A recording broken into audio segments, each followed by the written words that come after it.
உலக நடிகர்களுக்கே சவால் விட்ட, இந்திய திரையுலகத்தையே ஆட்டி படைத்த கலைக்குரிசில் சிம்மக்குரலோன், சிங்கத்தமிழன், நடிகர் திலகம், பல பட்டங்களுக்கு சொந்தக்காரர்.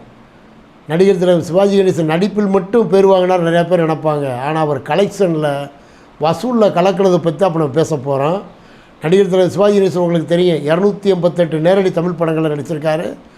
ஒரு 12 கெஸ்ட் ரோல் பண்ணி 300 படம் மேலே நடித்து கதாநாயகன் நடித்த ஆகச்சிறந்த கலைஞன், மெனக்கெட்ட கலைஞன். தன்னை வருத்தி திரையுலகத்தில் முத நம்ம திரைப்படங்களுக்கு எப்படிலாம் மெனக்கெடணுமோ அதுக்கு முன்மாதிரி, ரோல் மாடல், காட் ஆஃப் சினிமான்னு கூட சொல்லலாம். மிகைப்படுத்தப்பட்ட வார்த்தை கிடையாது. தமிழ் சினிமாவின் கடவுள் நடிகர் திலகம் சிவாஜி கணேசன், நடிப்பின் இமயம். அவர் நடித்து மதுரையில், ஏன் மதுரையை குறிப்பிடுறது தெரியுமா? மதுரை ஏற்கனவே பல தடவை சொல்லியிருக்கேன். இந்த மதுரை டைம்ஸ் சேனல் நேயர்களுக்காக இன்னொரு தடவை சொல்கிறேன். மதுரை அரசியலும் சரி, பக்தியும் சரி, ஆன்மீகமும் சரி, சினிமாவும் சரி, மதுரை ரசிகர்கள் தேர்ந்தெடுக்கிறது தான் அகில உலகம் முழுக்க பிரதிபலிக்கும்ன்றதுக்காக மதுரை சொல்கிறேன். நடிகர் திலகம் சிவாஜி கணேசன் இவ்வளோ படங்கள் நடித்தாலும் அவர் நடித்ததில் அதிக நாள் ஓடின படங்கள் அப்படின்னு பார்ப்போம். 200 நாளுக்கு மேலே ஓடின படங்களை பார்ப்போம். முதல்ல நம்ம பார்த்தோம்னா வசந்த மாளிகை. வசந்த மாளிகை படம் எப்படின்னு கேட்டிங்கன்னா, மதுரை நியூ சினிமா திரையரங்கில் 200 நாட்கள் ஓடின படம். அது சொல்ல எனக்கு கிட்டத்தட்ட அந்த படம் வரும்போது எனக்கு 6 வயது. நியூ சினிமாவில் எங்கள் அப்பாவோட தான் போய் படம் பார்க்குறேன். அப்போவே அந்த கலர் படம், அருமையான படம். அந்த ஆரவாரங்கள் இருக்குது பார்த்தீங்களா, ரசிகர்கள் ஆரவாரம். அந்த 6 வயசு குழந்தை. அப்போ நான் 6 வயசு பையன், ஃபஸ்ட் ஸ்டாண்டர்ட் படிச்சுட்டு இருக்கேன். எங்கள் அப்பா மதுரைக்கு கூப்பிட்டு வந்து நியூ சினிமாவில் படம் பார்க்குறேன் எங்கள் அப்பாவோட. அப்போவே பார்த்திங்கன்னா அந்த ரசிகர்களோட கொண்டாட்ட மனநிலை இருக்குது பாருங்கள், அதை கண்கூடாக பார்த்து. இந்த டைட்டில்லாம் போட்டு முடிக்கிறாங்க. என் ஞாபகத்துக்கு சொல்கிறேன், உங்கள் ஞாபகம் இருந்தாலும் கமெண்ட்ஸில் சொல்லுங்கள். அந்த ஃப்ளைட்டை தாங்க காமிப்பாங்க. ஓ, சவுண்டு தான் வரும், டிஎம்எஸ் சவுண்டு வரும், மானிட தேட்டரே விசில் பறக்குங்க. சிவாஜி இன்ட்ரடக்ஷன் சீனு. அதில் முக்கியமாக அவங்களுக்கு ஒரே ஒரு சீன் சொல்லணும். அந்த ஏன்னு ஒரு பாட்டு இருக்குது, ஒரு கிண்ணத்தை ஏந்துகின்றேன்னு. எனக்கு தெரிஞ்சு ஒவ்வொரு நடிகருக்கும் ஒரு மாஸ் பாட்டு இருக்குங்க. எம்ஜிஆருக்கு எடுத்திங்கன்னா மாஸ் பாட்டு அப்படின்னு சொன்னீங்கன்னா எங்கள் வீட்டு பிள்ளையில் நானானையிட்டால் அப்படின்னு தான் பாட்டு தேட்டரே பயங்கர கிளாப்ஸாக இருக்கும், நொறுங்கும். அதே மாதிரி பார்த்திங்கன்னா சூப்பர் ஸ்டார் ரஜினிகாந்துக்கு பொதுவாக என் மனசு தங்க ஒரு போட்டின்னு வந்து விட்டால் சிங்கம்ன்ற பாட்டு எவர் கிரீன். அந்த அந்த ரசிகர்களால் கொண்டாடப்பட்ட பாட்டு. அதே மாதிரி உலகநாயகன் கமலஹாசனுக்கு பார்த்திங்கன்னா அந்த இளமை இதோன்னு சகலகலாவில் ஒரு பாட்டு வரும். இந்த மாதிரி பாடல்களில் சிவாஜிக்கு முதன்மையான பாட்டுனா அதுதாங்க இந்த ஏன்னு. அதில் இந்த ஒரு சீன் வரும், அந்த சட்டங்கள் தர்மங்கள் ஏதும் இல்லை என்று சக்கரம் சுற்றுதடா, அதில் நான் சக்கரவர்த்தியடான்னு ஒரு போஸ் வர ஒரு ஸ்டில் கொடுப்பார் சிவாஜி. ஒரு சிரிப்பு இருக்கும். நான் கூட்டி குறைச்சி பேசலை, சிவாஜி ரசிகர்ன்ற முறையிலையும் பேசலை, பொதுவான மனிதனாக இருந்து நான் சொல்கிறேன். அந்த ஸ்டில்லு, அந்த முகபாவம் உலகத்தில் ஒருத்தர் தாங்க வரும். அந்த முகத்தில் 1000 பாவங்கள் இருக்குங்க. அந்த சீனில் கண்ணதாசன் போட்ட வரிகளை டிஎம்எஸ் பாடியிருக்கிற பிக்சரைசேஷனை தேட்டரே கொண்டாடுங்க. அந்த சீனில் ஆன்னு அப்படி ஒரு காஸ்டியூம், அப்படி ஒரு டிசைனு. நடிகர் திலகம் தாங்க. அவர் சும்மா சொல்லலை, பெரிய பெரிய அறிஞர்கள்லாம் பாராட்டியிருக்காங்கன்னா சும்மா பாராட்டலை. இதுதான் காரணம். அவர் வெறும் நடிப்பு மட்டும் இல்லை, பல பெர்ஃபார்மன்ஸுகளில் ரசிகர்களை தூக்கி சாப்பிட்டாருங்க. அதுதான் அவர் இன்றைக்கும் நிற்கிறாரு மக்கள் மனசில், இன்றைக்கி நிலச்சி நிற்கிறாரு. இன்றைக்கி இறந்து பல வருடங்கள் ஆகி அவருக்கு போஸ்டர்லாம் போடுறாங்கன்னா சும்மா இல்லை. ஒவ்வொரு நினைவு ஜல்லிக்கெல்லாம் அவங்க அது பண்ணாங்கன்னா சும்மா கிடையாது. அவர் மிகப்பெரிய ஒரு வரலாற்று சிறப்பு மிக்க புகழ்பெற்ற உலகத்தரமான ஒரு நடிகருங்க. அந்த இது அனுபவிச்சோன்னா. அதே மாதிரி அடுத்து அதிக நாட்கள் ஓடின படம் அப்படின்னு பார்த்திங்கன்னா பாகப்பிரிவினை. உங்களுக்கு தெரியும், கருப்பு வெள்ளையில் பீம்சிங் எடுத்த படம். குடும்ப ஒற்றுமைக்காண்டியே ஜனாதிபதி அவார்டு வாங்கின படம். அது கூடுதல் தகவல். அது அந்த ஒரு குடும்ப அமைப்பு, பாசமான கதையை கூட கமர்ஷியல் ஹிட்டு கொடுத்தவர் நடிகர் திலகம். அது அவர் ஒரு ஆள்னால தான் முடியும். ஒரு பாசமான படத்தை கூட கமர்ஷியலாக பொருளாதார ரீதியாக வெற்றியடை செய்யக்கூடிய திறமை நடிகர் திலகத்துக்கு உண்டு. இதை நான் சொல்லலை, பல அறிஞர்கள், வரலாற்று அறிஞர்கள், திரையுலக ஞானிகள் பல பேர் அதை சொல்லியிருக்காங்க. அதில் எந்த சந்தேகத்துக்கு இடம் இல்லை. அதாவது பாகப்பிரிவினைன்னு ஒரு படம், 216 நாட்கள் சிந்தாமணியில் ஓடுது. அந்த படம் எப்படி படம்னு பார்த்தீங்கன்னா, ஒரு குடும்பம், அண்ணன் தம்பி பாசத்தை வச்சு ஒரு குடும்பம். அந்த குடும்பம் வந்து ஒரு ஒரு சாதாரண வெளியூர்லேருந்து ஒருத்தர் வந்து அந்த குடும்பத்தை சிதைக்கிற மாதிரி ஒரு கதைக்கரு. அந்த படம்லாம் சிந்தாமணியில் சொல்லுவாங்க. அப்போ 1959 காலகட்டங்களில் வந்த படம் அது. அப்போ மிக பிரமாண்டமாக ஓடிச்சு அப்படின்னு சொல்லுவாங்க. நான் அதை முதலாக எப்போ பார்த்தேன்னு கேட்டிங்கன்னா, அரசடி வெள்ளைக்கண்ணு தேட்டரில் அதை நான் பார்த்தேன். எனக்கு அப்போ வயசு எனக்கு 12. 1972 தான் அந்த படத்தை நான் பார்க்குறேன். அப்போவே என்னை மிகவும் ஈர்த்த படம் அந்த பாகப்பிரிவினை. அப்போ கூட பார்த்திங்கன்னா அதில் சி.கே. சரஸ்வதினு ஒரு நடி நடிச்சிருப்பாங்க. அவங்க தான் வந்து அந்த குடும்பத்தை கெடுக்கிறதுல எம்.ஆர். ராதாவும் சி.கே. சரஸ்வதியும் தான் அக்கா தம்பி கேரக்டரில் வந்து கெடுப்பாங்க. அப்போல்லாம் அந்த சி.கே. சரஸ்வதியை அவ்வளோவை வஞ்சாங்க ரசிகர்கள். அப்போ எவ்வளோ ஒன்றிலிருந்து பார்த்துருக்காங்க பாருங்கள். அந்த சிவாஜி ஒரு சீன் சொல்லுவாப்புல, டேய் சிங்கப்பூரா, டேய் நொண்டி போல ரொம்ப கேவலப்படுத்துவாப்புல. அப்போ சிவாஜி, டேய் என் கை மட்டும் சரியாகும்டா, திறப்போலாம் உனக்கு தாண்டான்னு சொல்கிற சீன்லாம் தேட்டர் அலாரம் நொறுங்குங்க. இந்த கை மட்டும் சரியாகும்டா, திறப்போலாம் உனக்கு தாண்டா அப்படின்னு சொல்கிற சீனில் தேட்டர் அலாரம். நீங்கள் பார்த்துருக்கலாம், ரிலீஸு கூட பார்த்துருக்கலாம், எனக்கு வயசுக்கு மூத்தவங்க பார்த்துருக்கலாம், இளையவங்க பார்த்துருக்கலாம். ஒரு படத்துக்கு படம் ஒரு மெசேஜ் சொல்கிறது நடிகர் திலகத்தோட பண்பு. தமிழ் சினிமாவில் பார்த்திங்கன்னா சில படங்கள் ஜனாதிபதி அவார்டு வாங்க, கமர்ஷியலாக தோற்று போகும், மக்கள் மனசில் நல்ல பேர் வாங்க தோற்று போகும். ஆனால் பாகப்பிரிவினைன்ற படம் சிறந்த மாநில மொழி திரைப்படமாக ஜனாதிபதி அவார்டு வாங்கினாலும் கமர்ஷியலில் நம்பர் 1 ஹிட்டான படம் பாகப்பிரிவினை. 1959 மதுரை சிந்தாமணியில் மிகப்பெரிய வெற்றி பெற்ற ஒரு படம். அதுக்கு இன்னொரு சாதனையும் உண்டு. அந்த இசைத்தட்டுகள் இருக்குது பாருங்கள், பாட்டுக்காக அந்த ரெக்கார்டிங் இசைத்தட்டுலேயும் புரட்சி பண்ண ஒரு படம் அது.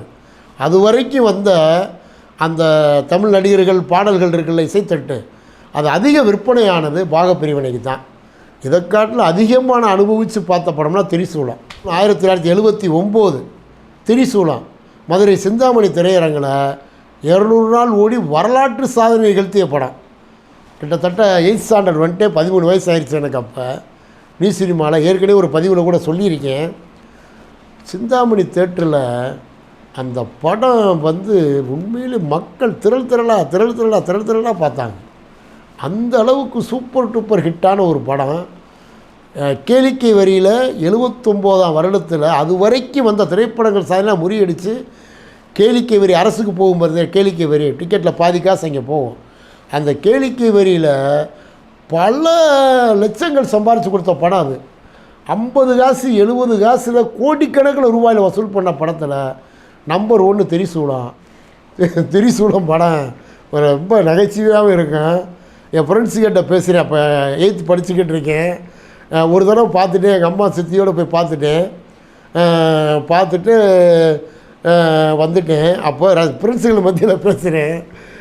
திரிசூலத்தை 3 times பார்ப்பேன் அப்படின்னு சொல்கிறேன். அதே ஒரு நண்பன் போய் எப்படி எங்கள் அப்பாட்ட சொல்லிட்டான். எங்கள் அப்பா என்னென்னா அப்போ சினிமா பார்க்குறது அப்போ காலகட்டங்களில் மிகப்பெரிய தவறு.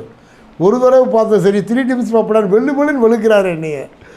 அப்படி இருந்தும் அடியை வாங்கிட்டு கூட அந்த படத்தை கிட்டத்தட்ட 3 தடவை என்ன 30 தடவை பார்த்துருக்கேன் அடுத்தடுத்த காலகட்டங்களில்.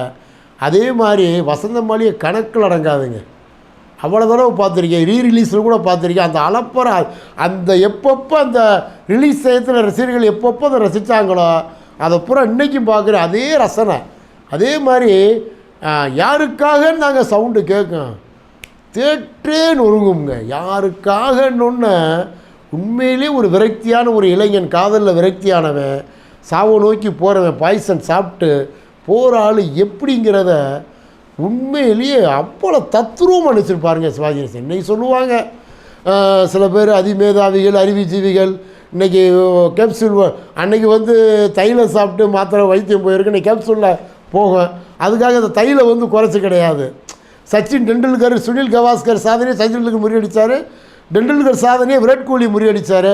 விராட் கோலி சாதனையை இன்றைக்கி சூரியவன்சி வைபவ் முறியடிக்க வாய்ப்பு இருக்குது. அதுக்காக கவாஸ்கர் செஞ்ச சாதனை கம்மி இல்லைல்ல. பாதை அமைச்சது கவாஸ்கர் தானே. அது மாதிரி தொழில்நுட்பத்தில் 1000 நீங்கள் சொல்லுங்கள். நடிப்புக்கு தந்தை பிதாமகன்னா சிவாஜி தாங்க. சினிமானா சிவாஜி, சிவாஜினா சினிமா. அதை நான் கண்கூடாக பார்த்தேன். அந்த திரிசூலம் படம்லாம் அப்போதைக்கு மக்களால் கொண்டாடப்பட்ட மிகப்பெரிய படம். இந்த 3 திரைப்படங்களும் சாதாரண விஷயம் இல்லை. உங்களுக்கு அனுபவம் இருந்தாலும் என்ன பார்த்தீங்க, அதை எப்படி ரசித்தாங்க, எந்தெந்த சீனுகளாக நான் ரிலீஸ் செய்ததில் கைதட்டினாங்களோ அந்த சீனுகளை இப்போ உள்ள ஆடியன்ஸ் கைதட்டுறாங்கன்னா அப்போ எப்படி ஒரு நடிப்பை வெளிப்படுத்தியிருக்காரு, எப்படி ஒரு பிக்சர் சென்ஸில் பண்ணியிருக்காங்க. அப்படி போகிற போக்கில் சொல்லிட்டு போகலாம், சொல்லக்கூடாது. நடிகர் திலகம் தான், அவருக்கு மிஞ்சின ஒரு நடிகர் கிடையாது. கலைஞர் கருணாநிதி சொன்ன பதிவையே திருப்ப நான் சொல்கிறேன். கலைஞர்கிட்ட கேட்குறாங்க, எப்போ கேட்குறாங்க, 2000 காலகட்டத்துக்கு அப்புறம் கேட்குறாங்க. விஜய் அஜித் காலகட்டம், விக்ரம்லாம் சூர்யாவில் கலக்கிற காலகட்டங்களை கேட்குறாங்க. உங்களுக்கு சினிமாவில் நடிகர் திலகத்துக்கு அப்புறம் கிடையாது, ஒருத்தர் தான் இன்னும் பிறக்கலைன்றார் பாருங்கள். அவர் கிட்டத்தட்ட 100 படங்களுக்கு வசனம் எழுதினவர், பெரிய அறிஞர், கலைஞர். அவர் எம்ஜிஆருக்கு வசனம் எழுதியிருக்காரு. கிட்டத்தட்ட பிரபு வரைக்கும், சத்யராஜ் பிரபு வரைக்கும் வசனம் எழுதின ஒரு வசனகர்த்தா, திரையுலகத்தை நேசித்தவர், அரசியலில் பரிமளித்தவர். அப்பேற்பட்ட முத்தமிழ் அறிஞர் டாக்டர் கலைஞர் வாயிலே அது வருதுன்னா அது சாதாரண விஷயம் இல்லை. நம்ம இன்றைக்கி நவநகரிக காலத்தில் 100 சொல்லலாம், ஓவர் ஆக்டிங், அது ஓவரு, ₹1 கொடுத்தா 150 ரூபாய்க்கு நடிக்கிறாலாம் சொல்லலாம். ஆனால் அந்த நடிப்பு அந்த காலகட்டத்தில் பிரமாதமாக இருக்க போய் தான் இன்றைக்கி அது மிமிக்ரி பண்ணி கூட சம்பாதிக்கிறேன்னு அது காரணம் வாத்தியார் நடிகர் திலகம் தான். நடிகர் திலகத்தை டச் பண்ணாமல் நீ சினிமாவை கடந்து போக முடியாது. சினிமாங்கிற 3 எழுத்து, அதில் சிவாஜிங்கிறது 3 எழுத்து, அதில் அவர் படைச்சிருக்க வெற்றிங்கிறது 3 எழுத்து, அவர் புகழ், அந்த புகழ்ங்கிறது 3 எழுத்து. அவரை எந்த காலமும் எந்த சூழ்நிலையும் மறக்க முடியாது. நடிகர் திலகத்தை பற்றி நான் சொல்லிக்கிட்டே இருக்கலாம். அந்த குறிப்பாக ஏன் அதை சொல்கிறேன், நான் 3 படத்தை 200 நாட்கள் அப்படின்னு ஒரு லிமிட் வச்சு பேசுகிறேன் பார்த்தீங்களா. அந்த 200 நாட்கள் அந்த வெள்ளி விழா கிட்டத்தட்ட 25 படங்கள் ஓடிருக்கு நடிகர் திலகத்துக்கு. அதை மிஞ்ச எந்த நடிகரும் கிடையாது. எனக்கு தெரிஞ்ச தமிழ் துறையில் அதிக வெள்ளி விழா கொடுத்த நடிகர்னா சிவாஜி கணேசன் தான். அந்த காலகட்டங்களில் அது எந்த நடிகர் கிட்ட கூட வர முடியாது. அந்த வெள்ளி விழா படம் கொடுத்ததில் பல சோகப்படங்கள், பல சமூக படங்கள், பல வரலாற்று படங்கள்லாம் அதில் இருக்குது. அதனால் நடிகர் திலகம் சிவாஜி கணேசன் நடித்து மிகப்பெரிய வெற்றி பெற்றது 3 படங்களை Madurai times channel Madurai times channel நேர்கள் சார்பாக பகிர்ந்துக்கிட்டதில் மிகுந்த பெருமைப்படுறேன். நடிகர் திலகம் சிவாஜி கணேசன் அது அவர் இறந்து 1928 நூற்றாண்டு விழா வரப்போகுது. இருந்தாலும் அது நூற்றாண்டுகளில் அவரோட திரையுலகில் அவரோட பங்களிப்புங்கிறது சாதாரண விஷயம் இல்லை. உலகநாயகன் கமல் சொன்னதே திரும்ப சொல்கிறேன், தமிழ் திரையுலகளை பிரிக்கணும்னா அரசியலில் எப்படி வரலாற்றில் கிறிஸ்துவுக்கு முன் கிமு கிபின்னு பிரிப்பாங்க, அந்த உலகநாயகன் சொன்ன வார்த்தையை திரும்ப நான் சொல்கிறேன், பதிவு பண்ணுறேன். சிமு சிபின்னு தான் பிரிக்க முடியும். சிவாஜிக்கு முன் சிவாஜிக்கு பின்னு தான் திரையுலகத்தை பிரிக்க முடியும் மொழிய. சினிமா அப்படிங்கிற 3 எழுத்து எடுத்துட்டோம்னா சிவாஜி அப்படிங்கிற 3 எழுத்து அழிக்கவும் முடியாது, அசைக்கவும் முடியாது. அவர் தான் நிரந்தர சக்கரவர்த்தி, திரையுலக சக்கரவர்த்தி, பிதாமகன். என்னோடய அனுபவத்தை பகிர்ந்துக்கிட்ட மாதிரி நீங்களும் அந்த படங்களை பார்த்த அனுபவங்கள் இருக்கும். அப்பா அடிச்சிருப்பார், தேட்டரில் ரசிகர்கள் கலாட்டா பண்ணியிருப்பாங்க. அப்படி அனுபவம் தான் கமெண்ட்ஸில் சொல்லுங்கள். நான் சொன்னதில் தவறுகள் இருந்தாலும் கமெண்ட்ஸை சுட்டி காமிங்க. 100க்கு 100 எனக்கு சரியான உண்மையான தகவல் தான் உங்கள்கிட்ட பகிர்ந்துக்கிறேன். அதில் எந்த மாற்று கருத்தும் கிடையாது. இந்த மதுரை டைம்ஸ் சேனல் ஆரம்பித்ததுலேருந்து நான் வீடியோ போட்டுக்கிட்டு தான் இருக்கேன். அவங்களும் அதை போட்டுக்கிட்டு நீங்கள் இப்போ கவனித்து பார்த்தீங்கன்னா தெரியும். நான் யாரையும் குறைச்சி மதிப்பிடலை, அனைவரும் சிறந்த நடிகர்கள் தான். அவர் சம்மந்தப்படுத்த 3 படத்தை பற்றி பேசிக்கிட்டே இருக்கலாம். அவரை பற்றி பேசணும்னா ஒரு நாள் பூரா கூட பேசலாம். அவர் படங்கள் அவ்வளோ விஷயங்கள் சொல்லியிருக்கு. நாட்டுக்கு, தேசத்துக்கு, தேசியத்துக்கு, தெய்வீகத்துக்கு எல்லாத்துக்கும் பொருத்தமான நடிகர்னா நடிகர் சிவாஜி கணேசன் தான். அவரை பற்றி பேசுறதில் பெருமையாக இருக்குது, சந்தோஷமாக இருக்குது.